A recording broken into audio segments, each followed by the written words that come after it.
حضرت عبداللہ ابن سلام رضی اللہ تعالیٰ عنہ فرماتے ہیں کہ میں یہودیوں کا بہت بڑا عالم تھا. ملنگ شلنگ بندے مطمئن کرنے آسان ہوتے ہیں، عالم فاضل پڑھے لکھے بندے کو کسی بندے کا مطمئن کرنا، متاثر کرنا بڑا مشکل ہوتا ہے. آپ فرماتے ہیں میں نبی کریم علیہ السلام کی بارگاہ میں پہلے دن گیا میں بحث کے ارادے سے، مناظرے کے ارادے سے، چونکہ یہودیوں کا عالم تھا. حضور اونٹنی پر تشریف فرما تھے. اور یارو محنت کر کے جو میک اپ کر کے چہرہ بنایا جاتا ہے اس کے اندر حسن تو کئی دفعہ ہوتا ہے پر جاذبیت نہیں ہوتی. لیکن جس بابے نے کبھی میک اپ نہ کیا ہو لیکن وضو ذرا طریقے سے کرے روز، تو رنگ گورا نہ بھی ہو تو لوگ کئی دفعہ یہ نہیں کہتے رنگ گورا ہے، بلکہ لوگ کہتے ہیں چہرہ نورانی ہے. اب میں اس پر میں کچھ کلام کر سکتا ہوں کہ گورے اور نورانی چہرے میں بھی فرق ہوتا ہے. کچھ چہرے گورے ہوتے ہیں پر نورانی نہیں ہوتے، کچھ گورے نہیں ہوتے پر نورانی بڑے ہوتے، یہ الگ عنوان ہے. تو حضرت عبداللہ ابن سلام رضی اللہ تعالیٰ عنہ فرمانے لگے جب میں گیا تو حضور اونٹنی پر تشریف فرما تھے. کہتے ہیں سادہ وضو، اور میں دیکھ رہا تھا کہ داڑھی مبارک میں کنگھی بھی نہیں ہوئی تھی. سرکار نے سر پہ سادہ سا امامہ باندھا تھا. حضور اونٹنی پر بیٹھے تھے اور جس اونٹنی پر تشریف فرما تھے اس پہ کجاوا بھی کوئی نہیں تھا. لیکن کہتے دو جملے حضور کی زبان سے نکلے، دو جملے، اور میں ان جملوں کا قیدی ہو گیا.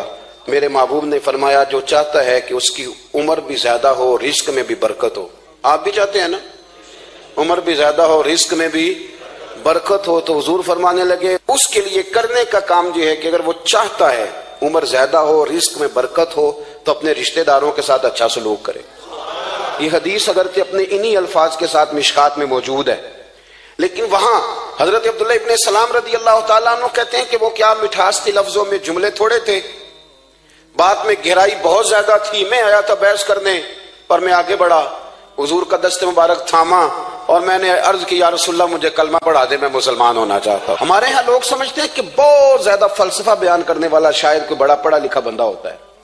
یہ جی نفسیات کا بڑا ماہر ہے جی، اس نے کئی ماسٹر کیے ہوئے ہیں، ایم فل کی ہے، پی ایچ ڈی کی. او خدا کے بندے، نفسیات کا ماہر وہ ہوتا ہے جو سامنے والے کی عقل کے مطابق بات کرنا جانتا ہے. اور اگر تم کہے جی میری بات ہی بڑی مشکل ہے میں کس کو سمجھاؤں، تو آپ یہ پڑھے لکھے نہیں ہیں، آپ ابھی سمجھدار نہیں ہوئے. کلم الناس علی قدر عقولہم. اگر آپ پڑھے لکھے ہوتے تو لوگ آپ کی بات سمجھتے. میرے رسول کریم نے کبھی کوئی مشکل بات نہیں کی، کبھی کوئی فلسفہ نہیں بیان کیا، بلکہ تیری نگاہ ناز سے دونوں ہی مراد پا گئے. عقل غیاب جستجو، عشق حضور و اس طرح. اقبال کہتے ہیں اگر بڑا عقل مند آدمی ہوتا تھا تو حضور کی بات اس کے دل کو بھی اچھی لگتی تھی، اور اگر کوئی عشق و مستی والا آتا تھا نا کہ میں نے مست ہو کے آنا ہے تو وہ بھی میرے نبی کی باتوں سے مست ہو جایا کرتا تھا. دونوں تیری نگاہ ناز سے دونوں مراد پا گئے. تو حضور کو بات کرنے کا سلیقہ بھی بڑا شاندار آتا تھا. حضرت عائشہ صدیقہ رضی اللہ تعالیٰ عنہ فرماتی ہیں کہ نبی کریم صلی اللہ علیہ وسلم جب بات کرتے تھے تو اتنی دھیمی کرتے تھے، اتنی دھیرے میں کرتے تھے. میں تو چھوٹا آدمی ہوں، کسی بڑے بندے کو نصیحت بھی نہیں کر سکتا، ورنہ میں علماء سے تو نہیں لیکن جو طالب علم ہیں جن کا خیال ہے کہ شاید اور میرے پاس کچھ سیکھنے آئے ہوئے ہیں مدرسے کے، تو میں ان سے کہتا ہوں کہ وہ کیا خطابت ہوئی جس میں سامنے والے کو سمجھ ہی نہیں آئی آپ نے کیا کہا ہے. آپ اتنے جوش میں چلے گئے، کہتا جی وہ میرا عشق بڑا جوان تھا. تو میں نے کہا آپ کا عشق زیادہ جوان تھا، کہ رسول پاک کی سنت سے ہی آگے نکل گیا ہے. اب ٹھہر ٹھہر کے بات کریں. آپ کی بات اگر سامنے والے کی سمجھ میں نہ آئی تو اس کا معنی کیا ہوا. اسی طرح سے ہماری نعت خوانی کا ماحول ہوتا ہے، 6 بندے نعت پڑھ رہے ہوتے ہیں، ایک اسپیکر ادھر ہوتا ہے ایک ادھر ہوتا ہے، کوئی سمجھ نہیں آتی ہے کیا کہہ رہے ہیں. اور پھر اس کے ساتھ ساتھ وہ یہ بھی مطالبہ کر رہے ہوتے ہیں کہ ہاتھ بھی کھڑے کرو جنو جنو عشق کے. میں کہ انج نہیں کہی دا، ویسے تو کہہ چلو پڑھ لیں، ورنہ اگر آپ ایسے ہی استاد بائی پاس والے بیچارے کو تو ہارٹ اٹیک ہو جائے گا ہاتھ کھڑا کرے گا، تو ہے تو وہ بھی عاشق رسول ہی نا. لیکن یہ قسمیں نہ ڈالیں، یہ کوئی طریقہ ہی نہیں ہے، نہ کہیں دین اس کی اجازت دیتا ہے. ہم نے تو یہ سنا ہے کہ صحابہ کہتے ہیں جب اللہ کے حبیب گفتگو کرتے تھے تو ہم یوں بیٹھتے تھے کہ ہمارے سروں پہ پرندے بیٹھے ہو، تو حرکت بھی نہیں کرتے تھے. تو بہرحال جو بات عرض کرنی ہے اس پر غور کریں. جناب عائشہ صدیقہ کہتی ہیں ٹھہر ٹھہر کے بات کرتے آہستہ، اور یہ لفظ آپ کو یاد رکھنا ہے. سیدہ عائشہ صدیقہ کہتی ہیں جب حضور گفتگو کرتے تھے نا تو اگر ہم نبی پاک کے الفاظ کو گننا چاہتے تھے تو گن بھی سکتے تھے، گننا چاہتے تو گن بھی. ایک تو آپ کی جو سادگی ہوگی وہ اصل ہوگی، ملمہ سازی سے نکلیں. پہلے ہماری شادیوں پہ دلہا اور دلہن جاتے تھے بیوٹی پارلر، اب سارا خاندان جاتا ہے. اس میں حسن نہیں ہوتا، اس میں بے وقت ہو جاتا ہے آدمی. آپ کو جو رب کریم نے بنایا ہے اس سے زیادہ شاندار آپ کو کوئی بنا سکتا ہے؟ الذی خلقک فسواک فعدلک فی ای صورت ما شاء رکبک، اللہ فرماتے ہیں جو میں نے تیرا چہرہ بنایا ہے نا یہ میری چاہت ہے، میں نے جیسا چاہا ہے تجھے بنایا ہے، تو مجھے تجھے وہ چہرہ پسند کیوں نہیں جو میرے رب نے بنایا ہے؟ یہ چاہت ہے الذی خلقک کا، جس نے تمہیں پیدا کیا، فسواک فعدلک، پھر ہموار کیا، پھر برابر کیا، اور فی ای صورت ما شاء رکبک، پھر جس صورت میں اس نے چاہا تجھے ترکیب کیا۔ تو پہلی بات، اور دوسری بات گفتگو کریں تو ذرا تھوڑا سا نا موقع دیں کسی اور، کچھ لوگ ایسے ہوتے ہیں جن کے پاس آپ بیٹھے ہیں تو بس وہی بولیں گے، آپ نہیں بول سکتے، اب وہی بات کریں، گفتگو کریں، معنی خیز کریں، اتنی باتیں نہ کریں کہ پھر آپ رہ جائیں، کم بات کریں، اور جتنی کریں وہ وزنی کریں تاکہ آپ کی بات کا ایک خاص حجم ہو، ایک وقار ہو۔ اللہ کے محبوب بات کرتے تو اس بات کے اندر وزن ہوتا، وقار ہوتا۔ ہمارے اصحاب رحمۃ اللہ علیہ ہمیں اکثر حکم دیتے تھے تقریر تھوڑی کرنا، نعت کے 2-3 شعر پڑھنا، تو میں نے ایک دن عرض کی حضور کیوں؟ فرمانے لگے اللہ رسول کی بات کو بے وقت نہ کر دینا کہ لوگ سننا نہ چاہیں اور تم جبرن سناؤ، فرمایا رنگ اس طرح کا ہونا چاہیے کہ لوگوں میں دلچسپی ابھی ہو اور بات ختم ہو جائے، اس کو بے وقت کر دینا ہے کہ زبردستی آپ، تو اچھی گفتگو کریں، معنی خیز سنیں۔ ایک حدیث پاک حضرت ابو بردہ رضی اللہ تعالیٰ ایک صحابی ہیں، البدایہ والنہایہ میں روایت آپ کو ملے گی، وہ کہتا ہے میرا اپنی بیوی سے اختلاف ہو گیا۔ بیوی سے جب بندہ راضی ہوتا ہے تو بڑا ہی راضی ہوتا ہے، پھر وہ کہتا ہے کہ جیسی میری ہے ویسی کسی کی بھی نہیں، اور جب ہوتا ہے نا ناراض تو پھر وہ منگنی سے کہانی شروع کرتا ہے کہ جب میری منگنی ہوئی تھی تو تیرے چاچے نے مجھے گھورا تھا، اور پھر وہ دن جب رکھے تھے اس دن جو کام ہوا تھا اس کا بھی ذکر، اب اختلاف جو ہو گیا، اور جب آپ کسی سے ناراض ہوتے ہیں پھر اس کی خامیاں ساری سامنے آ جاتی ہیں، پھر وہ کہتا ہے شادی والے دن تیرے ابے نے صحیح سلوک نہیں کیا، یہ جو مجھے کپڑے دیے تھے جو کو پہننے والے تو نہیں نا، تو میری اماں، اب اختلاف ہو گیا۔ اب ہم کیا کرتے ہیں، جو قریب والے لوگ ہوتے ہیں وہ اس پر تھوڑا تیل اور ڈالتے ہیں، وہ کہتے ہیں نہیں تینوں تو پتہ ہی نہیں، مجھے تین بڑیاں گلاں دا پتہ ہی نہیں، تو تے شادی تو 15 دن بعد سعودی عرب ٹر گیا ساڑھے کو سن کہانیاں، ہم تمہیں بتاتے ہیں تاکہ تباہی اور اترے۔ اس طرح نہ کریں، آپ ایک آدھ بات کہہ کے چلے جاتے ہیں، ان بیچاروں نے اکٹھے رہنا ہوتا ہے، ان کی زندگی دوزخ بنی رہتی ہے، ان کو قریب کریں۔ اللہ کے رسول تو کسی کا نکاح کرتے تھے تو میاں بیوی کے درمیان محبت کی دعا فرماتے تھے، تو وہ صحابی آئے تو اپنی بیوی سے ناراض تھے تو انہوں نے اب بات شروع کر دی، کہنے لگے یہ بھی کرتی ہے، یہ بھی کرتی ہے، یہ بھی کرتی ہے، یہ بھی غلطی ہے، یہ بھی غلطی ہے، یہ بھی کوتاہی ہے، بڑی باتیں سنائیں۔ اللہ نے کان کتنے دیے اور زبان، اس کا مطلب ہے سنگل بولنا چاہیے اور ڈبل سننا چاہیے۔ اب جتنا بولتے ہیں اس سے ڈبل سننے کا مزاج بنائیں، کیونکہ کان اللہ نے 2 دیے اور زبان سنگل بولیں اور ڈبل سنیں۔ حضور سنتے رہے، بلکہ حضرت ابو بردہ رضی اللہ تعالیٰ عنہ کہتے ہیں میرے محبوب نے نا تکیہ منگا لیا، ٹیک لگا لی۔ کئی لوگ کہتے ہیں نا جی ڈاکٹر نے میری بات تو پوری سنی کوئی نہیں، تو جب تک پوری سنی نہ جائے بعض بندوں کو تسلی نہیں ہوتی، پورا وقت دیا۔ وہ کہتے ہیں جتنا میرے اندر غبار تھا سارا میں نے نکالا، اور میں نے ثابت کر دیا کہ میری بیوی میں یہ بھی کمزوری ہے، یہ بھی کمزوری ہے، یہ بھی کمزوری ہے۔ کہتے ہیں جب میں تھک گیا نا باتیں کر کر کے اور باتیں ختم ہو گئیں تو حضور ہلکا سا مسکرائے، پھر پہلی نظر ہی لوٹ لے ماہی تیرے ہار شنگاراں، کہتے ہیں حضور ہلکا سا مسکرائے زیر لب اور فرمانے لگے کہ تیری بات ختم ہو گئی ہے تو ایک میں بھی کر لوں۔ تو نبی کریم صلی اللہ تعالی علیہ وسلم فرمانے لگے صرف ایک بات کا جواب دے، صرف ایک، تیرے آگے ہیں یوں دبے لچے فصحا عرب کے بڑے بڑے، کوئی جانے منہ میں زبان نہیں بلکہ جسم میں جان نہیں۔ حضور فرمانے لگے یہ بتا کہ تیری بیوی میں ساریاں خامیاں ہی ہیں کہ کوئی خوبی بھی ہے؟ بھائی اتنا جواب دے دے، زیادہ لمبی چوڑی بات نہیں، تیری بیوی میں ساریاں خامیاں ہیں۔ اللہ جو بندے بناتا ہے نا تو ایسا کوئی بندہ رب کریم نے نہیں بنایا جس کے اندر اللہ نے کوئی خوبی نہ رکھی ہو۔ یہ الگ بات ہے کہ ہماری اپنی اینک پر مٹی پڑی ہوتی ہے اور ہم سامنے والے کا چہرہ صاف کرتے رہتے ہیں، اپنی اینک نہیں صاف کرتے۔ تو حضرت ابو بردہ رضی اللہ تعالیٰ عنہ فرماتے ہیں جب سرکار نے اس شخص سے یہ بات کہی نا کہ کوئی خوبی بھی ہے تیری بیوی میں، تو کہتے ہیں وہ شخص کہتا ہے میری نا بالکل ایک جملے نے سوچ ہی بدل دی ساری، یوں سمجھ لے کہ میں اس روڈ پہ چل رہا تھا، میرے نبی پاک نے مجھے اس والے رستے پہ ڈال دیا، بالکل ساری سوچ، یعنی ایک ہی جملہ لیکن ہر چیز بدل دی سرکار نے۔ حضور فرمانے لگے کوئی خوبی بھی ہے؟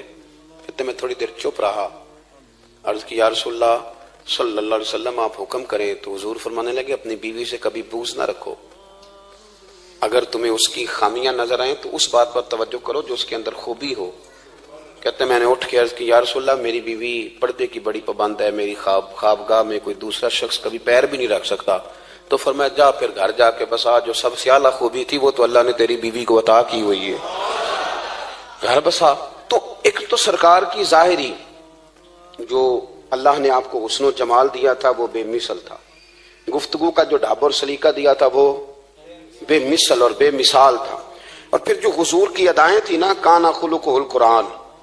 حضرت عائشہ صدیقہ کہتی ہیں میرے محبوب کے اخلاق دیکھنے ہو تو قرآن پڑھو، جن اخلاق کا قرآن درس دیتا ہے وہ عملی طور پر سارے مدینے والے محبوب میں پائے جاتے تھے۔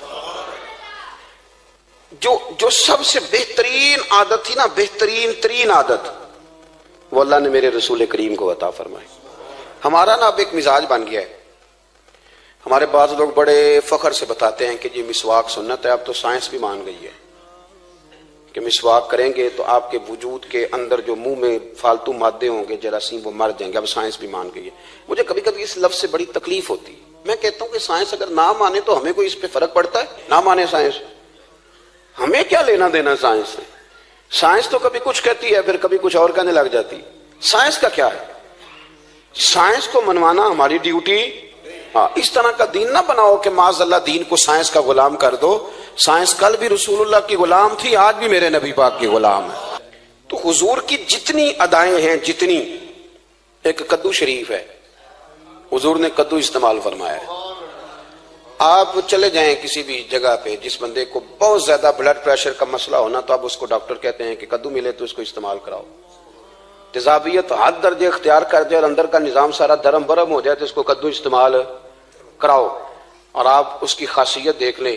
تمام سبزیوں میں سے تحقیق بھی سب سے زیادہ اسی پہ ہوتی ہے۔ میرے رسول پاک کا ایک طریقہ مبارک ہے، اور صحابہ کے اگرچہ سید الطعام گوشت ہے، کھانوں کا سردار اسے کہا گیا، لیکن حضرت انس بن مالک رضی اللہ تعالیٰ عنہ فرماتے ہیں کہ درزی نے نبی پاک کی دعوت پکائی تھی، وہ درزی تھا، کپڑے سیتا تھا۔ آپ فرماتے ہیں کہ میں حضور کے ساتھ اس درزی کے گھر گیا تو گوشت اور کدو پکا ہوا تھا۔ فرماتے ہیں اگرچہ سردار گوشت ہی ہے پر نبی کریم نے نا گوشت کے ٹکڑے ہٹا ہٹا کے نا تو اندر سے کدو نکال نکال کے کھایا۔ حضرت انس بن مالک کہتے ہیں مجھے کدو پسند نہیں تھا، میں نے کبھی نہیں کھایا تھا، گھر میں ہوتا تو میں جھگڑا کرتا، پر آج حضور کی رغبت دیکھی نا تو کل نہیں پسند تھا پر ابھی ابھی مجھے کدو بڑا پسند ہو گیا، مجھے کدو شریف سے پیار ہو گیا۔ جو اعلیٰ ترین چیزیں تھیں وہ نبی پاک نے استعمال فرمائی، اعلیٰ ترین۔ زیتون کی افادیت کبھی کم ہوئی ہے 1400 سالوں میں؟ کبھی کسی نے کہا ہو کہ زیتون استعمال نہ کرو؟ کبھی اس کی افادیت میں، یہ امامہ میرے نبی پاک کی سنت ہے، سارے پڑھیے صلی اللہ ہو، حضور کی سنت ہے نا یہ۔ کبھی کوئی بندہ ایسا آپ کو ملا ہو کہ اس نے امامہ باندھا ہو تو کسی نے کہا ہو رہن دے یار تینوں سونا نہیں لگتا؟ بندے سارے سونے تو نہیں نہ ہوندے، میری بات کی سمجھ آ رہی ہے؟ لیکن امامہ کبھی کوئی آپ کو ملے گا ہی نہیں کہ اس بندے کے مزاج کے ساتھ یہ فٹ، یا اس کے چہرے کے ساتھ یہ فٹ۔ اینک آپ لے لیں بازار سے، چھوٹی بھی ملتی ہے بڑی بھی ملتی ہے، کچھ لوگوں کے چہرے پہ کچھ چیزیں نہیں سیٹ ہوتی، فٹ نہیں ہوتی، لیکن یہ سرکار کی چونکہ سنت ہے، اور اس کا اعزاز یہ ہے کہ نبی پاک نے فرمایا جمعے والے دن امامہ باندھ کے آیا کرو، جمعے والے دن امامہ باندھ کے آیا کرو۔ جو لوگ جمعے والے دن امامہ باندھ کے آتے ہیں اللہ کے فرشتے ان پر درود بھیجتے ہیں، لیکن امامہ شریف ہونا چاہیے، اپنی مرضی کا رومال نہ باندھ لیں، کم از کم 3.5 گز ہو اور ٹوپی کے اوپر باندھا گیا ہو، اپنی مرضی کا طریقہ نہیں اختیار کریں، وہ جو شریعت نے حدود بیان کی ہیں اس کے مطابق چلیں۔ میری بات کی سمجھ آ رہی ہے؟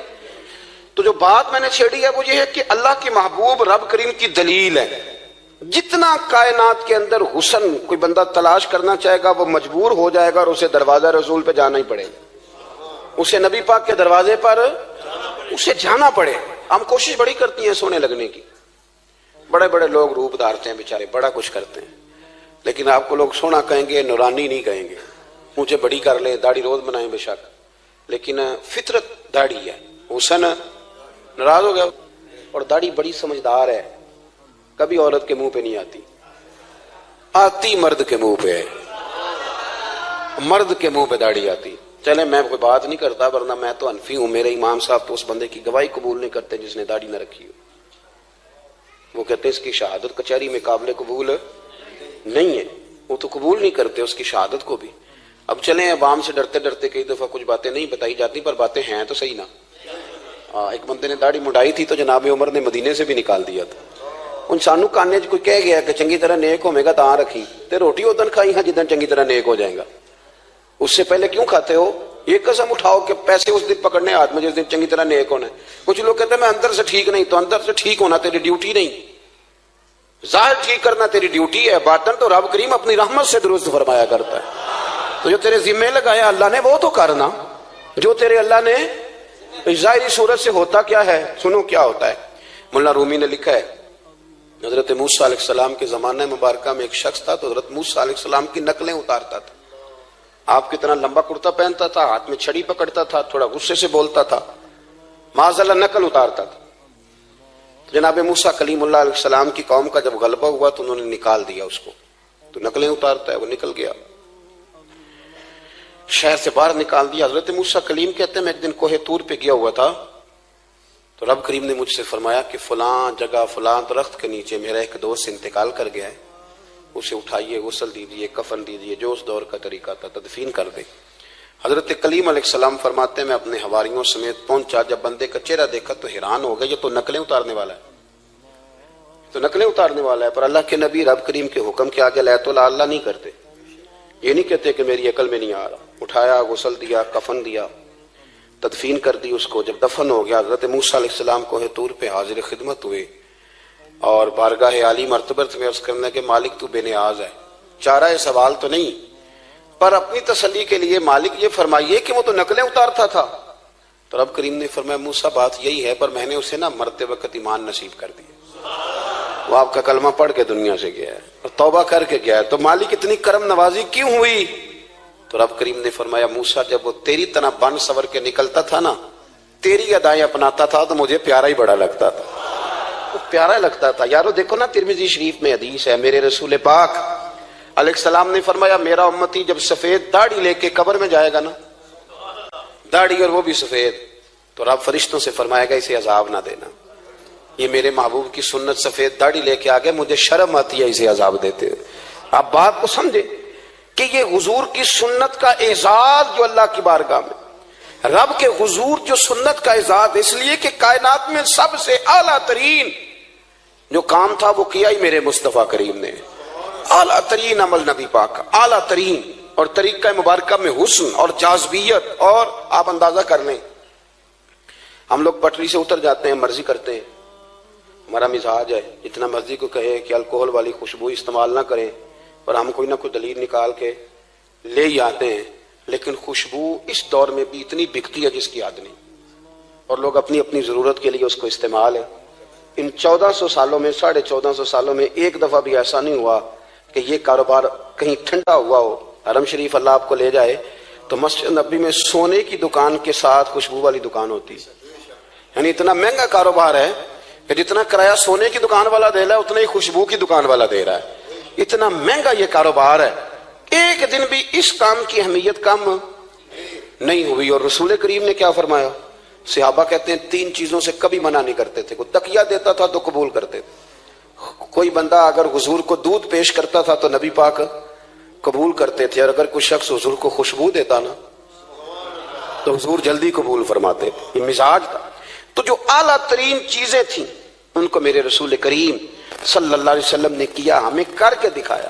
ہمارا ظاہری حلیہ آج بھی اہل عرب لمبا کرتا پہنتے ہیں, آپ لمبا کرتا پہننے حیا کے زیادہ قریب ہے. کھلا لباس حضور پسند کرتے تھے, یہ شرم و حیا کے زیادہ قریب ہے. اس کے اندر انسان کا پردہ زیادہ ہے. وہ ساری اعلیٰ قسم کی صفات جن سے ایک آدمی متصف ہو سکتا ہے اور اپنے آپ کو سجا سکتا ہے, اپنے معاملات کو ٹھیک کر سکتا ہے, وہ ساری رسول پاک نے ہمیں عطا فرمائی. ایک حضور کا طریقہ مبارکہ تھا کہ سامنے والے جتنے لوگ حضور کے دائیں بائیں رہتے تھے ان کا خیال کرتے تھے. ہم تو خیال رکھواتے ہیں نا اپنا کہ سارے مل کے میرا خیال, میری عزت نہیں کرتا تو میری, تو میں کہتا ہوں کہ یہ تو یہاں اپنی عزت کی بھیک مانگی ہے یا آپ نے لڑائی کر کے عزت لی ہے. ایسا نہ کریں, آپ عزت دینی شروع کر دیں, اللہ آپ کو سکون عطا کر دے. آپ احساس کریں دوسروں کا. حضور نہ شدت کے ساتھ, یہ اعلیٰ سنت ہے میرے نبی پاک کی صلی اللہ ہو, سارے پڑھیے درود شریف صلی اللہ ہو, یہ اعلیٰ سنت. آپ دیکھیں نا بخاری مسلم میں موجود ہے, حضور فرماتے ہیں میرا دل چاہتا ہے میں لمبی نماز پڑھاؤں, لمبی نماز پڑھاؤں, دل میرا چاہتا ہے. لیکن فرمایا جب میں دیکھتا ہوں نا کہ پیچھے بچے بھی کھڑے ہیں, بوڑھے بھی کھڑے ہیں, بیمار بھی کھڑے ہیں, تو گویا حضور فرمانے لگے میں بندوں کا احساس کر کے رب کی نماز چھوٹی کر دیتا ہوں. میں مختصر پڑھاتا ہوں. اور مسند امام احمد بن حنبل میں حدیث کے لفظ ہیں کہ اگر کوئی نبی پاک کا انتظار کر رہا ہوتا تھا تو نماز مختصر پڑھتے تھے اور اس کو فارغ کر کے بھی لمبی نماز پڑھتے. ایسا نہیں کہ اب آئے ہیں 4-5 لوگ تو ان کو پتہ چل جائے کہ حضرت جی بڑی تگڑی نماز پڑھتے ہیں, بڑے صوفی صافی آدمی, یہ نہیں. بلکہ مسند امام احمد بن حنبل میں تو وہ خوبصورت حدیث موجود ہے. سیدنا بلال حبشی رضی اللہ تعالیٰ عنہ فرماتے ہیں کہ میں نے عصر کی نماز کے لیے اقامت پڑھ دی تھی, حضور مصلی امامت پر تشریف لے گئے, ایک یہودی کا غلام آیا اور اس نے آ کے عرض کی یا رسول اللہ میں بڑی مشکل میں ہوں, اگر آپ چلیں تو میرا مسئلہ حل ہو سکتا ہے, میرا مسئلہ حل ہو جائے گا. تو حضور کے احساس کی شدت کا یہ حال تھا کہ نبی کریم نے نمازیوں سے فرمایا تم بیٹھ جاؤ, میں پہلے اس کا کام کر کے آتا ہوں. خدا کے بندے تو ہیں ہزاروں, بنو میں پھرتے ہیں مارے مارے, میں اس کا بندہ بنوں گا جس کو خدا کے بندوں سے پیار. احساس کی شدت یہ حضور کی سنت ہے, اور بہت زیادہ خیال رکھنا دوسرے کا, یہ میرے نبی پاک کا طریقہ ہے. دوسروں کو سوچنا, دوسروں کے لیے بات کرنا, دوسروں کے لیے دعائیں کرنا, ان کے احساسات کا خیال رکھنا. سیدہ طیبہ طاہرہ حضرت عائشہ صدیقہ رضی اللہ تعالیٰ عنہ فرماتی, ایک دن سرکار مجھ سے فرمانے لگے عائشہ جب تم مجھ سے ناراض ہوتی ہو تب بھی مجھے پتہ چل جاتا ہے, جب راضی ہوتی ہو تب بھی پتہ چل جاتا ہے. یہ ہمارا یہ مزاج نہیں ہوتا گھر کے اندر بھی. ہم گھر کے اندر بھی نواب صاحب ہی ہوتے ہیں, یہ نہیں گھر جا کے کہانیاں سناتے ہیں, کہتے ہیں تمہیں پتہ میں کڈا اوکھا ہوں, کمائی کیڈی مشکل ہے, پیچھے پیچھے ہٹ جاؤ سارے, میں فتح کر کے ہوں, ابھی K2 سر کر کے آیا ہوں. ایک بچہ پانی لے کھڑا ہو جائے, دوسرا دودھ کا گلاس لائے, بیگم صاحبہ فٹافٹ آئیے, ایسے نہیں کریں. میرے رسول پاک علیہ السلام کی پیاری زوجہ کہتی ہیں حضور گھر آئے, کھانا مانگا, میں نے عرض کی حضور میرے سر میں درد ہے, تو پڑھو نا ابن اسحاق کو. محبوب فرمانے لگے لا میں تجھے آٹا گوندھ دیتا ہوں, تو مجھے روٹی پکا دے. یہ بھی سنت ہے نبی پاک کی.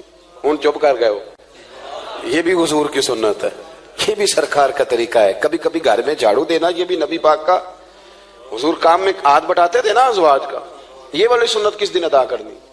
ایک دن میں نے جمعے میں یہ بات کی تو ایک بچہ مجھے کہنے لگا حضرت صاحب یہ سنت ادا تے کر لیجیے پر ساڈے ابے نو بھی تے سمجھاؤ نا. ہنسنا نہیں جی مسجد میں اونچا. کہنے لگے وہ بیگم صاحبہ ایک دن بیمار تھیں اور سخت بیمار تھی, تو میں نے چائے کا کپ بنا دیا, علامہ بیچاری مجھے روز بنا کے دیتی ہے, تو میں نے بنا دیا تو ابا جی کہتے پتر رائے دیا آتا نہ خراب کر لیں. تو اب آپ تو سنت کچھ اور بیان کر رہے ہیں, میں کہ تسی شروع کرو نا تاکہ تواڈے بچے تے نہ یہ سوال کرن یہ راج تسی کر رہے ہو. تو اس میں بھی کوئی حکمت ہوگی. بزرگ اگر کوئی بات کرتے ہیں تو وہ بھی کوئی اتنی بری نہیں ہوتی, اس کے اندر بھی کوئی نہ کوئی حکمت ہوتی ہے. لیکن اپنے گھروں کے ماحول میں خوبصورتی لائیں, یہ سٹیٹس نہیں اہل اسلام کا. بات سمیٹنے کی طرف آ رہا ہوں. حضرت عائشہ صدیقہ رضی اللہ تعالیٰ عنہ فرماتی ہیں حضور فرمانے لگے کہ جب تم راضی ہوتی ہو تب بھی مجھے پتہ چل جاتا ہے, اور جب ناراض ہوتی ہو تب بھی. تو میں نے کہا یا رسول اللہ صلی اللہ علیہ وسلم وہ کس طرح, آنکھیں میں نے کھول لی, حضور کس طرح. تو دیکھو نبی پاک سامنے والے کے جملوں کا بھی احساس کرتے, خیال کرتے کہ سامنے والا کہاں سے بات کر رہا ہے. اللہ کے محبوب فرمانے لگے تمہیں اگر کبھی قسم کھانی ہو نا, تمہارا مزاج ہے قسم کھانی پڑے اور تم مجھ سے ناراض ہو تو پھر تم کہتی ہو مجھے ابراہیم کے رب کی قسم, اور جب تم راضی ہو اور قسم کھانی پڑے تو کہتی ہو مجھے محمد مصطفیٰ کے رب کی قسم. تو جناب عائشہ کہتی ہیں میں زبان سے ہنس رہی تھی اور آنکھیں میری آنسو برسا رہی. میں نے کہا محبوبہ اتنا خیال کرتے, یہاں تک آپ کو احساس, یہاں تک پتہ ہوتا ہے, یہاں تک میرے رسول کریم علیہ السلام لوگوں کا احساس کرتے, خیال کرتے, شوق پیدا کرتے, وارفتگی ہوتی. کئی دفعہ حضور فرض نماز پڑھ کے گھر چلے جاتے, تھوڑی دیر کے بعد آتے مسجد میں نماز پڑھ لیتے. کئی دفعہ قاضی اعجاز مالکی رحمۃ اللہ علیہ اس کو لکھنے کے بعد اس کی شرح میں فرماتے ہیں اصل بات یہ تھی کہ حضور جب تک مسجد میں رہتے تھے صحابہ ادباً بیٹھے رہتے تھے, تو حضور فرماتے ہیں میں جاؤں گا نہیں تو یہ بھی نہیں جائیں گے. تو سرکار گھر تشریف لے جاتے تاکہ لوگ اپنے اپنے کام میں لگ جائیں, اور پھر حضور واپس آ جاتے. ایک تو اپنی ظاہری وضاحت میں سادگی لائیں. ہماری بہت ساری مشکلات کی اصل وجہ یہ ہے کہ تکلف بڑا بڑھ گیا, بڑا تکلف بڑھ گیا. ہم کوشش کرتے ہیں دوسروں کے برابر جانے کی, ہمیں کیا ضرورت پڑی ہے دنیا سے مقابلہ کرنے کی.